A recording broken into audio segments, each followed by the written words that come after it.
Wedding is what 4 entire series of Peep Show have been leading up to. All the tension, the will they, won't they, the ups and downs, they've all led to this episode here. And so the big question is, was it all worth it? Does this episode do its amazing 4 series long build-up justice? And yeah, it certainly does. This episode is fucking fantastic, and is rightfully regarded as not only one of the best episodes of Peep Show, but one of the best British sitcom episodes of all time too. I definitely don't think it's coincidence that the vast majority of this episode consists of scenes with just Mark and Jez talking to each other. When you boil the show down, scenes like this are what remain a constant and are, for me, the best moments of Peep Show. You can have all the wacky hijinks and jokes you want, but ultimately Peep Show is about Mark and Jeremy's relationship more than anything else. And thus, despite it being the biggest day of Mark's life, and a life-altering event for him with Sophie, the fact that he spends the day almost entirely with Jez feels very right, and it's exactly what Mark would do. Jez has admitted he loves Mark, and while Mark never says the same thing back, I think this episode shows that the two of them really do need each other. Even though Jeremy's endless fuck-ups continually cause issues for Mark, multiple times in this very episode in fact, he is most definitely still his ballast. The final scene with Mark and Jez in the wedding car, for example,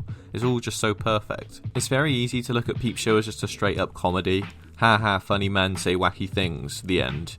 But I feel like episodes like Wedding really do come off as more than that.